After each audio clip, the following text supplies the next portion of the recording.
दोस्तों, आप सबका बहुत बहुत स्वागत है जापानीज विद पूनम में, जहाँ पे मैं हूँ पूनम। मैं आपको सिखा रही हूँ जापानी भाषा, वो भी हिंदी में, और दिखा रही हूँ जापान के कुछ इंटरेस्टिंग प्लेसेस और जापान की जो कुछ भी इंटरेस्टिंग बातें हैं वो आपको मैं बता रही हूँ।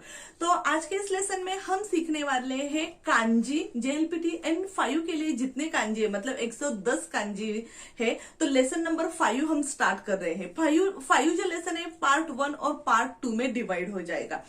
तो अगर आप इस चैनल पर नए हो तो चैनल को सब्सक्राइब जरूर कीजिएगा। और हाँ, अगर आपको JLPT N5 रिलेटेड जो भी डाउट्स हो तो मुझे कमेंट सेक्शन में जरूर बताइएगा। तो चलिए स्टार्ट करते हैं kanji. Kanji lesson number 5 part 1। मिनासान कोन्निचिवा। लेसन नंबर 5 ए कारा देखिता कांजी। तो हम देख रहे हैं ए कारा देखिता कांजी मतलब पिक्चर से बनी हुई कांजी। तो पार्ट 1 लेसन नंबर 5 हम स्टार्ट कर रहे हैं। पार्ट 1 और पार्ट 2 में हम कांजी देखेंगे। तो चलिए स्टार्ट करते हैं। सबसे पहले कांजी आती है चिची। चिची देश में चिची। चिची का मतलब हुआ फादर। फादर के लिए कौन सा पिक्चर यूज किया जाता है वो हम देखेंगे। तो बहुत आसान है, यहाँ पे आप देख रहे होंगे। ठीक है। सो ये जो है ना, इची, नी, सान, शी, तो हम स्ट्रोक ऑर्डर भी देखेंगे। स्ट्रोक ऑर्डर से हम जाएंगे, देखते हैं। सबसे पहले तो आता है इची, नी, सान और ये शी। तो ये जो दोनों है ना, ये दोनों स्वॉर्ड है, तलवार है। ठीक है। तो फैमिली का प्रोटेक्शन करने के लिए फादर खड़े रहते हैं ना, दोनों हाथ में तलवार लिए। तो इसलिए ये जो कांजी है वो चिची की कांजी कहलाती है। ठीक है। तो बहुत सिंपल है, आप यहाँ पे देख सकते हो स्ट्रोक ऑर्डर जो है वो किस तरह से बनाई है। बहुत ही सिंपल है, हमें स्ट्रोक ऑर्डर फॉलो करनी है। तो कांजी का ओनियोमी है फू। फू। कुनियोमी है चिची। कुनियोमी का मतलब हुआ जापानीज नेम। ओनियोमी है चाइनीज नेम। ठीक है। इसलिए हम उसे काथाकाना में लिखते हैं। और कुनियोमी जो है वो जापानीज है, इसलिए हम उसे हिरागाना में लिखते हैं। ठीक है। सो फादर की कांजी है, किस तरह से लिखी जाती है? ठीक है। इची, इची नी देस ने, इची नी सान, इची नी सान शी देस ने। 4 स्ट्रोक ऑर्डर है। ठीक है। चलिए आगे चलते हैं। उसके बाद हम उसके रिलेटेड वर्ड्स देखेंगे। तो सबसे पहले आता है चिची। चिची का मतलब हुआ फादर। उसके बाद में है ओतोसान। ओतोसान, देखो क्या है कि जब भी मुझे मतलब पापा को आवाज देनी है तो मैं बोलूंगी ओतोसान कीते कुदासाई। पापा प्लीज सुनिए। ठीक है। ओतोसान मतलब फादर। उसके बाद में आता है चिचिओया।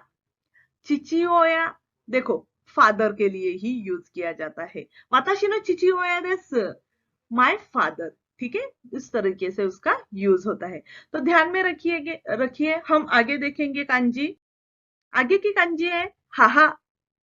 हाहा, देखो हा हा हा हा। ठीक है। इतना काम करने के बाद भी हा हा हा। तो हाहा का मतलब हुआ मदर। तो बहुत सिंपल है। ओनियोमी है बो। बो। कुनियोमी हुआ हाहा, मदर। तो किस तरह से कांजी लिखी जाती है? सबसे पहले तो स्ट्रोक ऑर्डर देखेंगे हम। इच, ठीक है, नी, सान, शी, गो। ठीक है। 5 स्ट्रोक की कांजी है हाहा। बहुत सिंपल। क्या करना है हमें? सबसे पहले तो हम यहाँ पे देखेंगे इची। उसके बाद में है नी, हमें वो कंप्लीट करना है। उसके बाद में 2 टिंगी देनी है हमें। ठीक है। और बीच में से एक स्ट्रेट लाइन। सो ये है हाहा की कांजी। ये कांजी पिक्चर से बनी इस तरह से कि बच्चा जब दूध पीता है माँ का, तो उससे जिस तरह की माँ की इमेज दिखती है ना, तो उसी तरह से ये कांजी बनी हुई है। हाहा, हाहा। ओके। हाहा का मतलब हुआ मदर। तो चलिए आगे देखते हैं वर्ड्स। वर्ड्स में सबसे पहले तो है हाहा मतलब माँ। ओकासान कीते कुदासाई मतलब माँ। ठीक है। हम जब भी उसको आवाज देने वाले हैं तो उसके लिए ओकासान यूज करेंगे। फुबो। फुबो का मतलब हुआ पेरेंट्स। फुबो।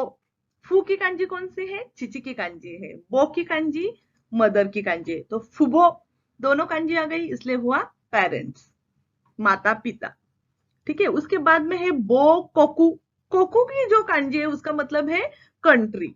सो बो कोकू मतलब क्या हुआ, मदर्स कंट्री, जहां पे मैं पैदा हुई हूँ। ठीक है, सो बो कोकू जहां पे मेरा जन्म हुआ है, मदर कंट्री। अब देखेंगे साकी। साकी का मतलब हुआ प्रीवियस, बिफोर, उसके लिए यूज किया जाता है, प्रीवियस या फिर बिफोर। ओनियोमी है सेन, सेन। ठीक है, सेन। जैसे मैं बोलूं मेरे बाद में आप जरूर उसे दोहराइएगा, ठीक है, और जोर से बोलना है, सेन साकी। ठीक है, सो कांजी किस तरह से लिखनी है, इच, नी, सान, शी, गो, रोकू। ये जो है हमें थोड़ा सा ऊपर की तरफ मोड़ लेना है। तो ये कांजी है साकी की। साकी का मतलब हुआ प्रीवियस, बिफोर। ठीक है, सिंपल कांजी है। तो देखिए, इच, नी, सान, शी, गो, रोकू। ठीक है, उसी तरह से लिखिएगा। वर्ड्स देखते हैं हम। सबसे पहले तो आता है साकी। साकी का मतलब हुआ अहेड, बिफोर, प्रीवियस। उसके बाद में है सेंगेत्सु। ठीक है, सेंगेत्सु का मतलब हुआ लास्ट मंथ, प्रीवियस है ना, previous month, so last month मतलब हुआ सेंगेत्सु। उसके बाद में आता है सेम्पाई। देखो, सेम्पाई हम सीनियर्स को कहते हैं, क्योंकि उनको हमारे मतलब हमें जितना नॉलेज है उससे ज्यादा नॉलेज उनको होता है। ठीक है, क्योंकि वो प्रीवियस है, वो बिफोर लर्नर है। ठीक है, सो सेम्पाई मतलब सीनियर, इस तरह से यूज किया जाता है। ओके, सो नानी का शित्सुमन आरिमास का, आपको कोई क्वेश्चन हो तो मुझे जरूर बोलिएगा। ठीक है, आगे चलते हैं। अब हम कांजी देखने वाले हैं सेई। सेई की कांजी है। तो ये कांजी जो है ना वो सेंसेई मतलब टीचर के लिए यूज की जाती है, क्योंकि टीचर आपसे पहले है। ठीक है, उन्होंने आपसे पहले नॉलेज जो है वो गेन किया है, इसलिए ये कांजी जो है वो सेंसेई में यूज की जाती है। सेंसेई मतलब टीचर। तो देखो, कांजी के लिए कुनयोमी है उमारेरु। उमारेरु का मतलब हुआ बॉर्न होना। ठीक है, उमारेरु। इकिरु का मतलब होना लिव, इकिरु। ठीक है, सेई ओनियोमी है सेई। तो कांजी किस तरह से लिखी जाती है, सबसे पहले तो इची, नी, उसके बाद में ये हमें माननाका से नीचे लेनी है, सान, शी और गो। ठीक है, बहुत सिंपल है, आप इससे भी फॉलो कर सकते हो। ठीक है, वेरी गुड, इस तरह से सेई। तो वर्ड्स देखते हैं हम। वर्ड्स में सबसे पहले है उमारेरु, उमारेता ही। उमारेता ही मतलब जब आपका तांजोबी है, वो तांजोबी का मतलब हुआ बर्थ डेट। ठीक है, उमारेता ही। उसके बाद में है सेंसेई। सेंसेई मतलब टीचर। ये जो कांजी है ना, ये प्रीवियस साकी की कांजी आई, क्योंकि टीचर ने जो है ना वो आपसे पहले नॉलेज गेन किया है। सो सेंसेई मतलब टीचर। इकिरु देसने, इकिरु मतलब टू लीव। ठीक है, इकिरु। उसके बाद में है सेइकात्सु। सेइकात्सु मतलब लाइफ। ठीक है, लाइफ, सेइकात्सु लाइफ स्टाइल, उसके लिए यूज किया जाता है। ओके, जा सुगी की माशोने। सुगी वा गाकु नो कांजी देसु। गाकु, गाकु का मतलब हुआ लर्न करना। ठीक है, मानाबु, मानाबु। यहाँ पे मैं आपको बता दूं, यहाँ पे ये जो डैश है ना, ये मैंने पहले भी आपको बताया है, फिर भी बताती हूँ कि ये जो है ना, ये हाइफन हम देते हैं। इसका मतलब हुआ ये कांजी जब भी कहीं पे आएगी और उसके बाद में अगर ये बु आएगा तो कांजी का रीडिंग है मानाब।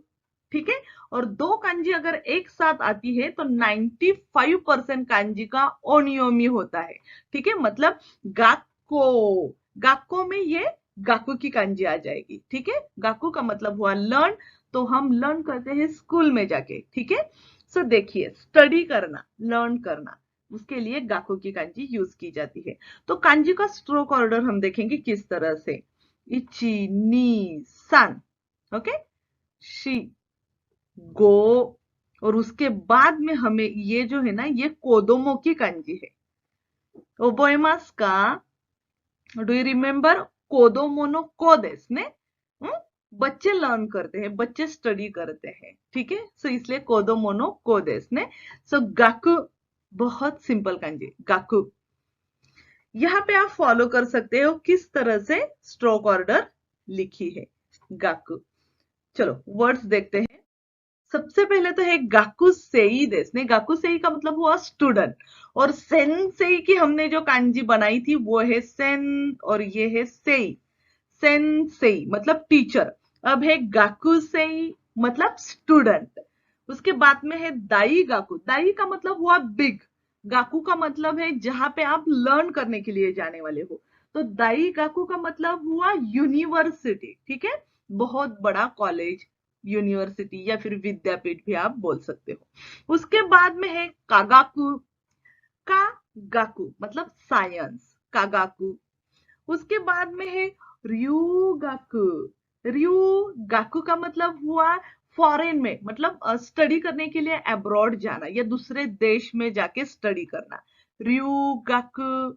तो ये वर्ड्स जो है ना, जो आज हमने सीखे हैं, वो कहीं पे तो लिख के लीजिए, क्योंकि ये जो वर्ड्स है वो N5 के लिए दोकाई, चौकाई या फिर मोजीगोइस का जो पेपर होता है उसमें आने वाले हैं, ठीक है। तो यकु गांबारी माश्ता आपने बहुत अच्छी तरह से स्टडी किया है। अगर आपको थोड़ा भी ऐसा लगता है कि कांजी का कोई वर्ड समझ में नहीं आया या फिर कांजी समझ में नहीं आई, तो फिर से ये वीडियो देखिए। अगर कोई क्वेश्चन हो तो आप मुझे कमेंट सेक्शन में भी बोल सकते हो।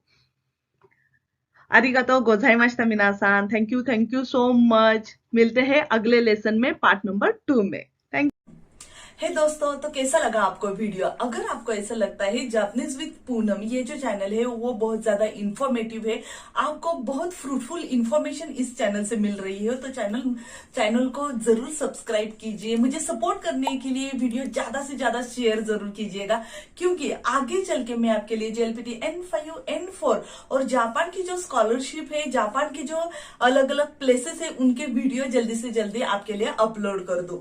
और हाँ दोस्तों, आपको एक बात बताऊं, सब्सक्राइब करने के बाद वहां पे एक बेल आइकॉन है, तो उसे जरूर क्लिक कीजिएगा, क्योंकि आगे चल के मैं जो वीडियो अपलोड करूं उसका नोटिफिकेशन आपको आ जाएगा।